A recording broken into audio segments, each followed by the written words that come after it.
출애굽기 22장을 강의하면서 통독하겠습니다. 출애굽기 22장에서는 배상과 도덕적인 법률에 대해서 규정이 되어 있습니다. 우리가 이것을 같이 공부할 때에는 우리 머릿속에는 실제로 이게 무슨 도덕책이나 윤리책이 아니고 이 법에 의해서 이스라엘이라는 나라가 지금으로부터 3500년 전에 지구상에서 이 법에 의해 국가가 운영이 됐다. 이것을 생각하시면 됩니다. 하나님의 나라 국가라고 해서 무조건 좋은 게 좋은 게 아니고요. 그 다음에 하나님한테만 제사하고 이런 종교적, 의식적 이런 법만 제정하면 되는 게 아니고요. 실제로 사람들이 부대끼고 살았습니다. 그래서 그런 사회에 대한 사람들 간에 일어날 수 있는 일에 대해서 규정을 해 놔야만 나라가 정상적으로 운영이 될 수가 있었습니다. 그래서 먼저 배상에 대한 법을 한번 보겠습니다.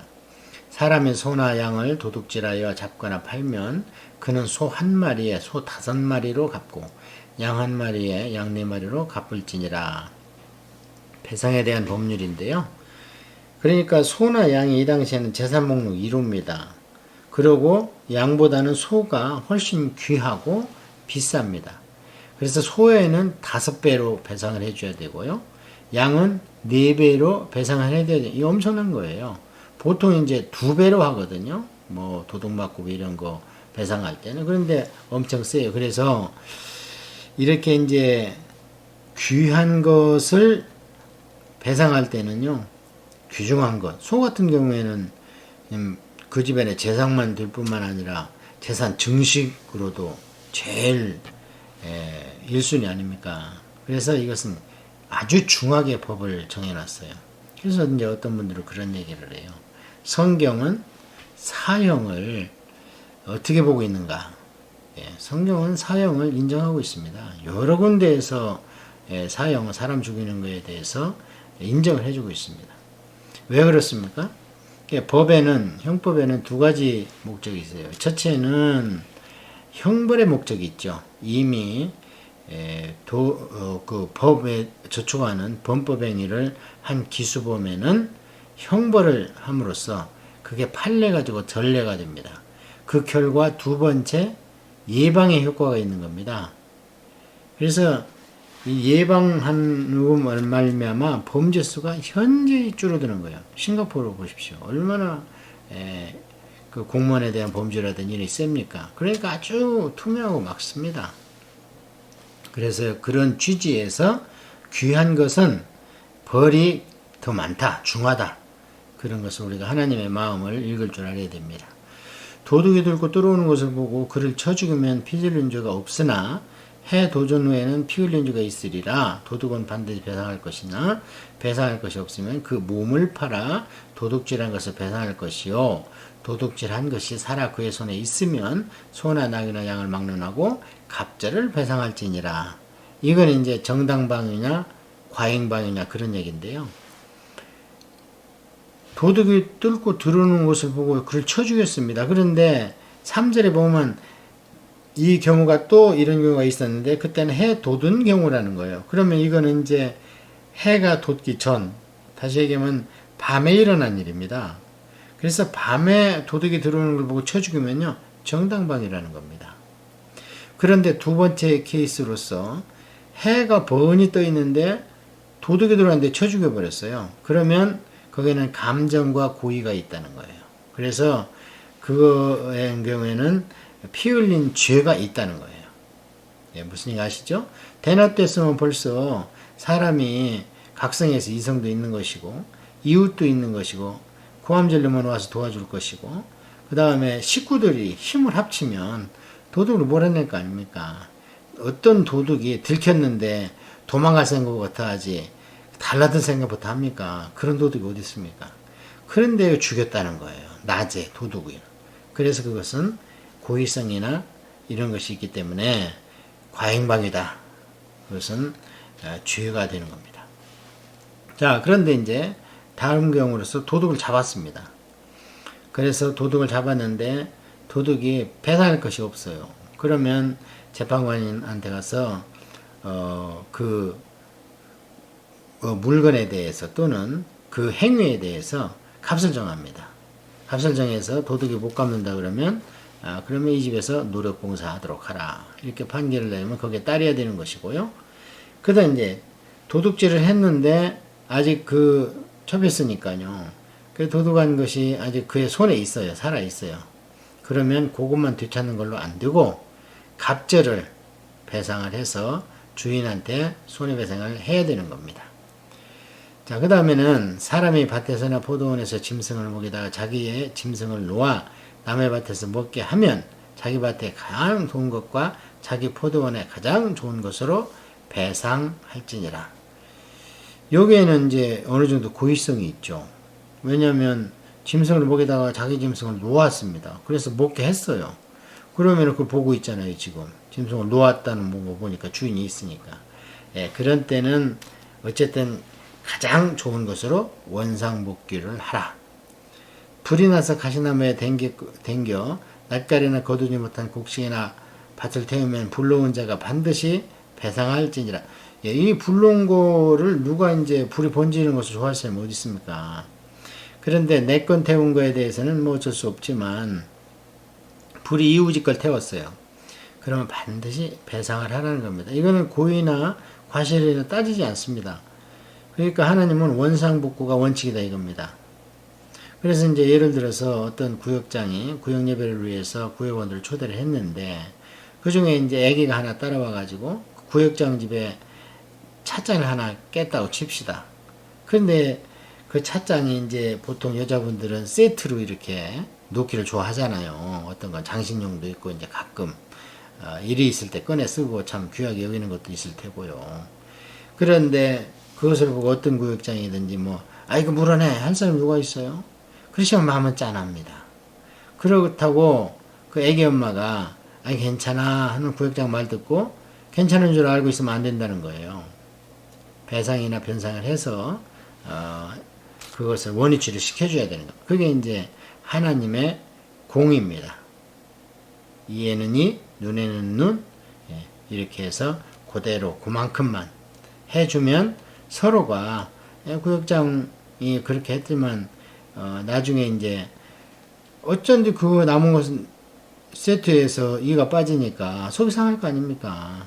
사람이라 내 새끼가 해도 속이 상할 판인데 그런 게서 원상복귀를 해주면 어차피 그 애기 엄마 깨트린 애기 엄마는 자기 애가 그랬으니까 물어주고 나서도 그렇게 마음이 그렇게 상하지 않을 겁니다. 그래서 원상복귀, 최소한의 원상복귀가 고의든 과실이든 하나님의 법 논리다. 그런 얘기입니다. 사람이 돈이나 물품을 이웃에게 맡겨 지키기가 있다. 그 이웃집에서 도둑을 맞았는데 그 도둑이 잡히면 갑절을 배상할 것이요.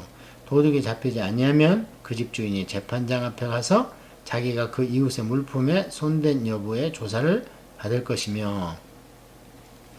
그러니까 뭘 맡겼는데 그 집에 도둑이 들었어요. 그 도둑을 맞았는데 그 도둑을 잡았어요. 그럼 아까처럼 아까 도둑이 집 침입한 얘기 했죠? 배상을 해야 되는 거예요. 갑절로. 원금과 그 다음에 손해배상금 해가지고 2배로 원위치 해놓으면 됩니다.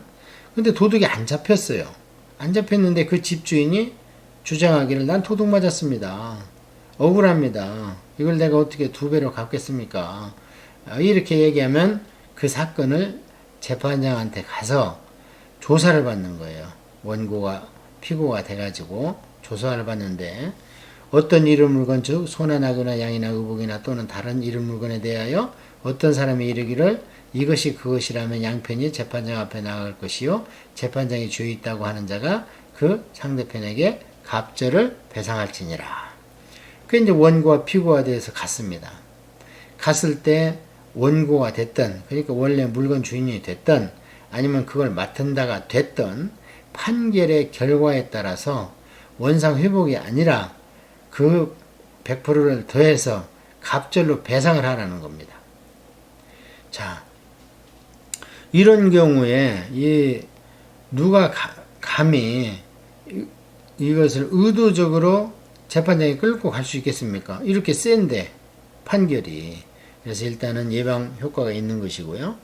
여기에서는 대전제가 재판장에서 가진 성경을 보면은 하나님 이렇게 해가지고 각주를 달아놨습니다. 어떤 성경에는 하나님 앞에 가서 이렇게 써 있다는 거예요. 그러니까 이 당시에 재판장은 지금 법원이나 판사나 검사를 생각하면 안 됩니다. 변호사를 생각하면 안 되고요. 이 당시 이 재판장은요, 하나님 면전에서 대리로 행하는 신앙심을 가지고 있는 자입니다.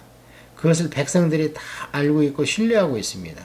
이 재판장은 자기 돈이나 부나 명예에 관심이 있는 게 아니고 내가 어떻게 하면 하나님 뜻에 맞춰서 판결을 할 것인가. 그래서 고의나 사기성을 가지고 재판을 거는 자에게는 그 판결에 대해서 자기가 지더라도 서운함은 없을 겁니다. 왜냐하면 어차피 자기는 악의를 가지고 재판을 거기 때문에. 그래서 이 지금 대전제가 이 재판장이 이제 이게 원어로 보면 사사도 됩니다. 쇼페팀이라고. 그래서 재판장은 하나님 대리로서의 그런 신뢰가 백성들에게 깔려 있습니다. 누차 얘기하지만 어느 나라든 백성들이 최후로 법원만 신뢰할 수 있다면, 다시 말하면 판사만 신뢰할 수 있다면 그 나라는 어쨌든 백성 간에는 민사상 사건에 대해서는요 안정감을 갖고 삽니다. 같은 사건에 대해서 상이한 판결이 나올 수가 없습니다. 양심과 법에 따라서만 재판을 한다면. 그러나 어느 나라고 오늘날 법원이나 판사가 굉장히 자기 야망을 위해서 또는 자기 욕심을 위해서 많이 오염되어 있습니다. 굳어 있어요, 마음이. 그냥 정상적으로 똑바로 기계 있게 서 있는 게 아니고요. 굽어 있습니다. 예를 들어서 같은 비슷한 사건을 이 법원에 가져가면, 그 다음에 저짝 법원에 가져가면 판결이 틀립니다. 승소, 패소가 틀리고, 또 같은 쪽에 패소나 같이 승소가 나더라도 거기에 따른 판결액이나 또는 형벌의 형량이 틀립니다. 이거 뭔가 틀린 거 아닙니까? 잘못된 거 아닙니까? 안정성이 없어요, 법이. 법은 예측과 안정이 있어야지 백성들이 편하지 않습니까? 그래서 얼마 전에 미국에서도 트럼프가 임기 전에 그만두기 전에 대법관을 하나 자기 편으로 세웠잖아. 일반 민주당에서는 그 다음 대통령이 더 임기가 그 재판관하고 같이 길게 갈 텐데 그 다음 대통령이 하는 게 맞지 않냐? 왜 그랬겠습니까? 판사한테도 정치적으로 네 편, 내 편이 있다는 겁니다. 그러니 백성들이 얼마나 불안합니까? 예, 그래서 참 최후의 보루인 법원이나 판사도 빨리 이게 정상적으로 돌아오는 그런 나라가 돼야 정치 선진국이 되는 거지요. 사람의 낙이나 소나 양이나 다른 짐승을 이웃에게 맡겨 지키게 하였다가 죽거나 상하거나 끌려가도 본 사람이 없으면 두 사람 사이에 맡은 자가 이웃에게서 손을 대지 아니하였다고 여호와께 맹세할 것이요 그 임자는 그대로 믿을 것이며 그 사람은 배상하지 아니하니와 만일 자기에게서 도둑 맞았으면 그 임자에게 배상할 것이며 만일 찢겼으면 그것을 가져다 증언할 것이요 그 찢긴 것에 대하여 배상하지 아니할 것이니라. 예. 그러니까 어떤 사람이 이웃집에다가요 뭘 맡겼습니다. 맡겼는데 없어진 거예요. 죽거나 상하거나 끌려갔어요. 그러니까 어쨌든 손해를 봤습니다. 그런데 그 맡은 사람이 나는 전혀 고의성이 없고 이런 일이 일어나면 나한테 득이 뭐 하나도 올 게 없지 않느냐. 그러니까 이것은 내 잘못이 아니다. 그렇게 하면서 이건 하나님한테 맹세한다. 그러면은요 그대로 믿으라는 겁니다. 야, 참 얼마나 하나님 성우의 영광입니까? 요즘에는 그냥 하나님을 믿는다, 나 교회 다니는데 하면은 오히려 더 의심해요. 참 마음이 아프죠. 옛날에는 무슨 잘못이 있으면 저 교회 목사입니다 이러면 아, 그러십니까? 아, 정말 말씀이, 그러면 그렇게 목사님께서 모르고 정말 지갑을 안 갖고 오셨다 그러시면은 다음에 갚으셔도 됩니다. 한다든지. 예. 실제로 그런 일이 있었다 그래요. 실제로. 예. 버스를 탔는데 토큰이 없어요. 서울에서. 그래가지고 할 수 없이 기사한테, 아, 죄송합니다. 제가 깜빡 잊고 이 지갑을 놓고 왔는데 사실은 제가 교회 목회자입니다. 하면은, 아유, 목사님 그러세요. 아, 괜찮습니다. 하면서 그냥 그 한마디에 신뢰를 주면서 다 용서가 됐다는, 이게 지금 그런 말이거든요. 그런데 이제 세상이 어떻게 마지막으로 가다 보고 교인들도 말씀도 안 보고 그냥 명목상 신자가 되다 보니까 그걸 내세우면 오히려 빠져나올 권력 찾고 있구만. 아, 이렇게 생각을 하고, 모든 연속극이나 영화에서 할렐루야나 교회가 나왔다 그러면 전부 부정적인 이미지로만 쓰여지고, 예, 참 굉장히 마음이 아프죠. 그래서 지금 이 출애굽기를 우리가 강의하면서 볼 수 있는 것은 엄청난 신앙과 신뢰가 갖춰진 인격자 백성들이다 하는 것을 전제로 이렇게 규정을 하고 있는 겁니다. 만일 이웃에게 빌려온 그것이 그 임자가 함께 있지 아니할 때에 상하거나 죽으면 반드시 배상하려니와 그 임자가 그것과 함께 있었으면 배상하지 아니할지리냐. 만일 새 낸 것이면 새로 족하니라. 이건 뭔 얘기냐면 뭘 빌려왔습니다. 그러니까 이제 소를 빌려왔어요. 하루에 1000부를 임차료를 주기로 하고, 근데 밭을 다 갈기도 전에, 돌려주기도 전에 소가 너네 구덩이에 잘못 헛디뎌 가지고 발이 부러졌다든지 또는 그로 인해서 목이 부러져 죽어버렸어요. 자, 그런 경우에 그 빌린 사람은 어떻게 할 수가 없었어요. 이것은 불가항력이죠. 고의도 아니고 과실도 아니고 이거 불가항력입니다. 그랬을 때는 어떻게 하느냐? 이제 그 소 주인이 그 자리에 또 아무도 없었어요. 본 사람도 없고. 그럴 때는 배상해줘야 됩니다. 돈으로 배상을 하든 하여튼 원상복구를 해줘야 돼요. 그런데 마침 그 일이 일어나기 전에 우리 소가 일을 잘하고 있는가 보자 하고 소주인이 왔다가 그걸 봤어요. 그 소주인이 보니까 분명히 빌려간 사람한테는 아무 잘못이 없어요. 소가 발을 헛디뎌가 그렇게 된 거예요. 그거를 이제 양쪽 다 신앙심이 있기 때문에 그거를 상황을 서로 다 신뢰하는 거예요.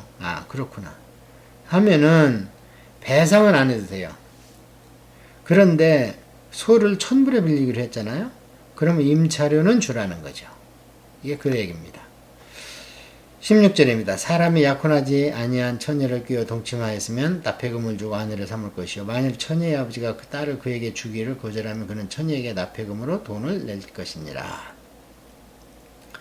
이건 이제 혼인빙자 간음 사건이 벌어졌습니다. 간통 사건이죠. 간음이 아니고. 근데 약혼하지 아니한 처녀가 있는데요. 어떤 총각이 가가지고 살짝 입에 바른 소리를 해가지고 그 여자가 홀딱 또 넘어와 버렸습니다. 그래서 동침하는 선까지 넘어버린 거예요. 그때는 그러다가 들킨 거예요. 그러면은 그 남자는 원칙이 돈을 여자한테 지참금을 좀 주고 반드시 아내를 삼아야 됩니다. 선을 넘었기 때문에.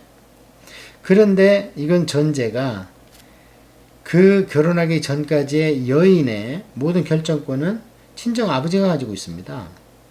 그래서 아버지가 오케이, 비록 안 좋은 일이 벌어져서 일을 너희들이 벌리고 말았지만 이 사유가 내 마음에 든다. 그러면은 아내로 삼을 수 있습니다. 그 대신 납폐금도 줘야 됩니다. 물론 처녀한테 주는 거, 이게 돈은 장인한테 주는 게 아니고 처녀한테 줬다가 나중에 홀로 된다든지 이혼을 당한다든지 남편이 죽는다든지 하면 본인 계산에 쓸 수 있는 돈입니다. 그런데 두 번째 경우는 그런 일이 벌어졌는데 처녀의 아버지가 그런 일이 벌어졌다 할 수 없다. 나는 자네 같은 사위는 싫다. 왜 내 허락도 받지 않고 책임지지 못할 일을 했는가 하면은 결혼은 성사가 안 되고, 왜냐면 안 받아들이기 때문에 남자를. 그래서 성사가 안 되고 그 대신 아까 얘기한 몸값, 이 납폐금이 몸값이라는 뜻이거든요. 그래서 몸값은 처녀한테 줘야 됩니다. 자, 그런데 이 출애굽기 이후로 시간을 한 40년 살다 보니까 신명기의 이 규정에 대해서 이거 보완해야 되겠구나 해서 추가 개정한 것이 나오는데, 신명기에는 이제 이 처녀가 약혼했을 때는 어떻게 되느냐, 여기 출애굽기는 없더라 그 말이에요. 그런 일이 벌어졌는데.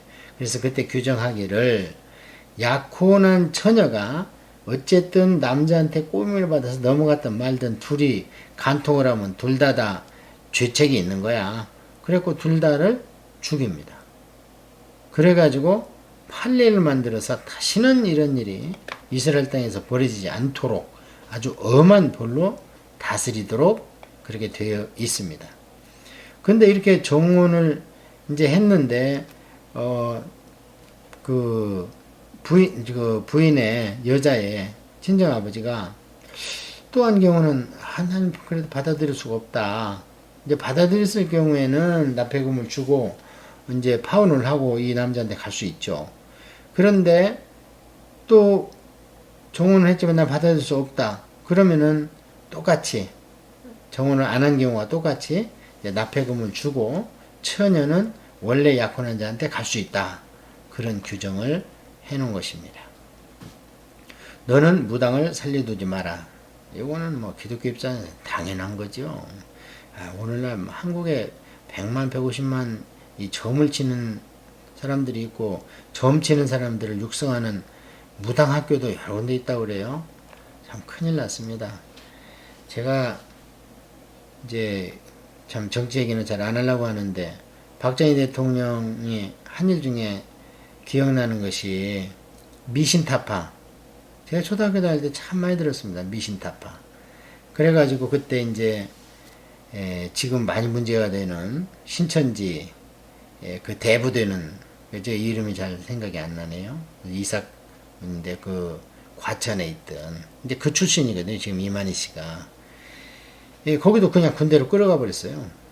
그래가지고 와야 됐는데, 그러니까 이만희 씨가 그 사람은 실패했다고 이제 자기가 그래서 장막성전 이렇게 새로 해가지고 지금 신천지를 지금 퍼뜨리고 아닙니까? 그때 미신타파 참 많이 들었죠. 그건 참 잘하신 것 같아요. 그 다음에 19절 짐승과 행음하는 자는 반드시 죽일지니라. 이건 뭐 저희 소시대나 한국에서는 이게 도대체 무슨 말인가 개념이 없었습니다. 그런데 이제 캐나다 와가지고 또 보니까 이런 일이 있고, 요즘에는 뭐 독일에서 얼마 전에 이제 판결이 하나 났는데, 자기 애완동물하고 무슨 짓을 했답니다, 누가. 그걸 아는 사람이 법원에 고소를 했는데요. 죄 제목이 뭐냐면요, 그 애완동물에 대해서 폭행죄입니다. 괴롭혔다는 거예요. 애완동물은 뭐 그럴 의사가 없는데 주인 마음대로 했다. 참 이게 말이 됩니까 지금? 세상에 참 동성연애 동성결혼 넘어가가지고 이것은 이제 뭐라고 그러더라, 수간이라고 그러던가, 짐승 숫자를 써가지고요.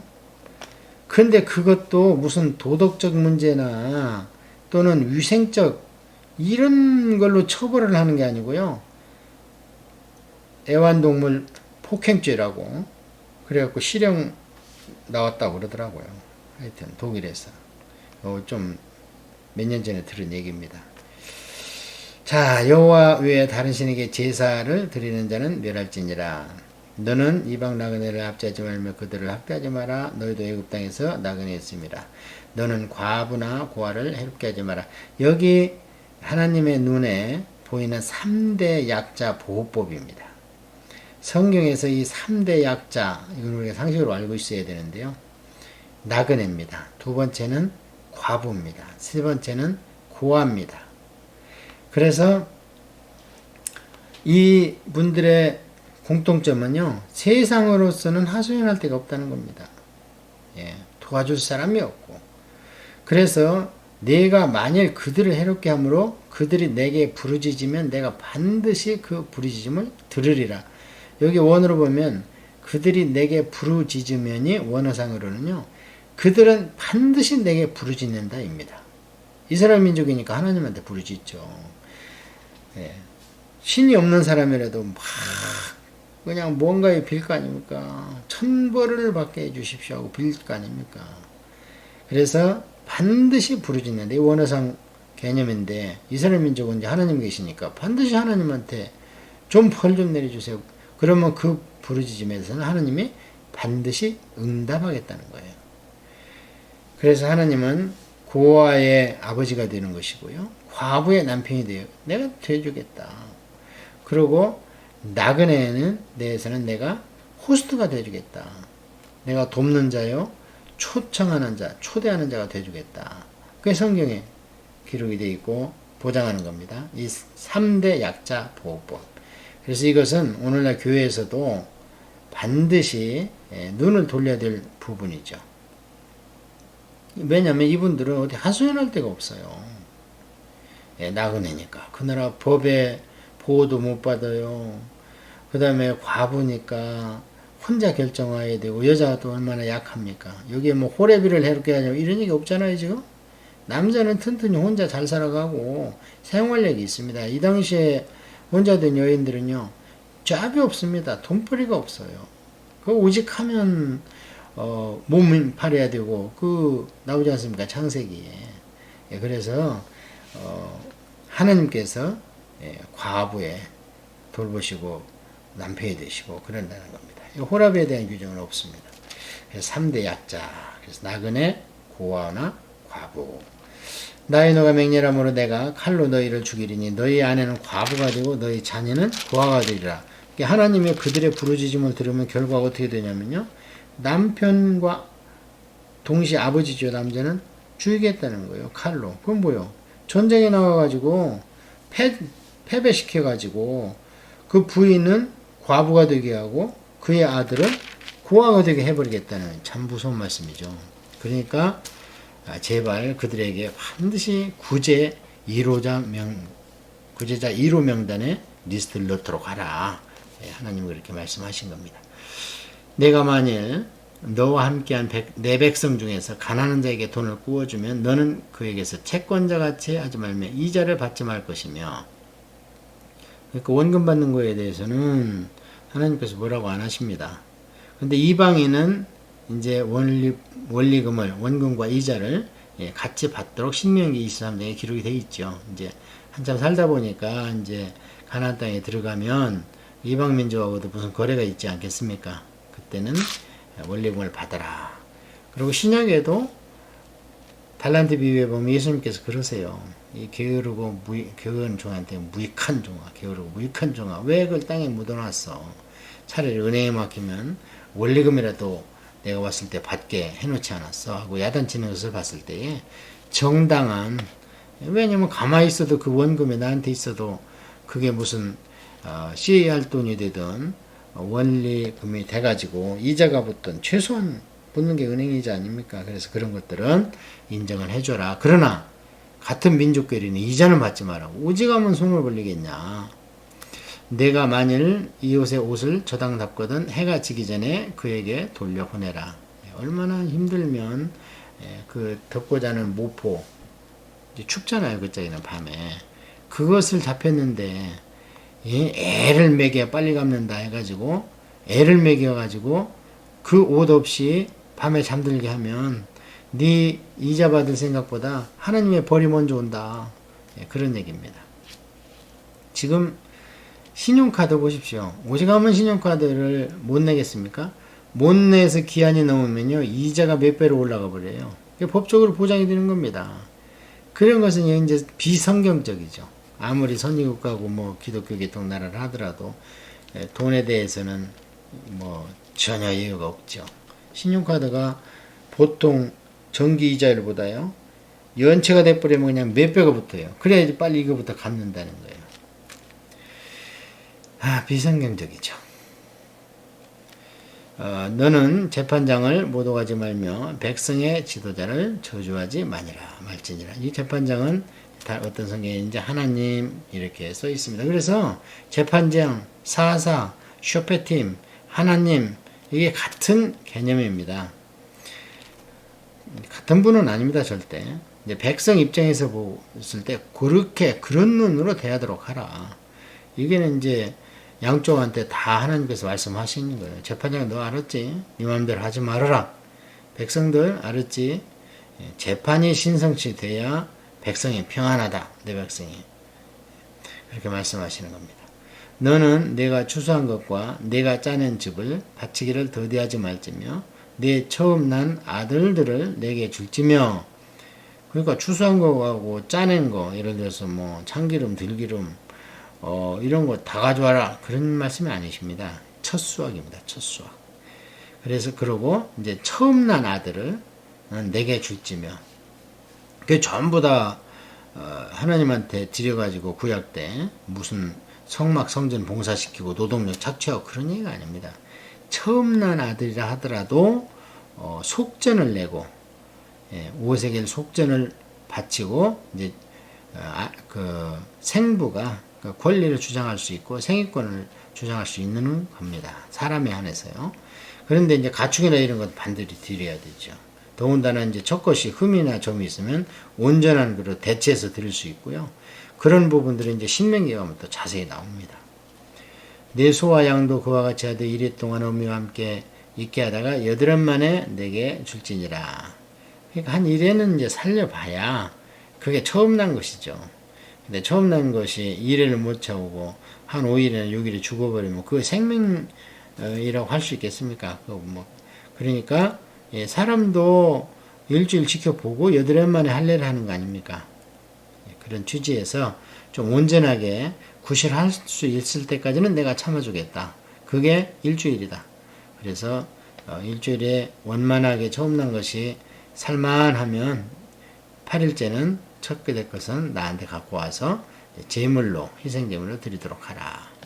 그렇게 말씀을 하시는 겁니다. 그러니까 하나님께서 내가 네 나라의 중심에 있고 싶다는 거예요. 너희는 내게 거룩한 사람이 될지니 들에서 짐승에게 찢긴 동물의 고기를 먹지 말고 그것을 개에게 던질지니라. 그러니까 들에서 동물에게 찢긴 것이 얼마나 깨끗하겠습니까? 오염되고 막 난리겠죠. 근데 배고프지만 그런 거는 먹으면 안 된다. 이 예방 차원입니다. 그리고 그걸 먹는 사람이 그것을 기쁜 마음으로 먹겠습니까? 걱정하면서 먹죠. 그래 양심도 정결하게 하도록 하라 하는 것이고요.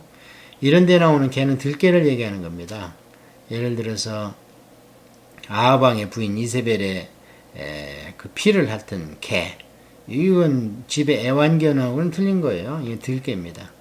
집의 애완견을 언급하는 성경은 이제 주인의 상에서 떨어지는 부수기를 먹습니다 하는 수르보닉의 여인한테 주님께서 그런 말씀 하셨잖아요. 그러니까 수르보닉의 여인이 네, 맞습니다. 그러나 개도 주인 상에서 떨어진 걸 먹지 않습니까?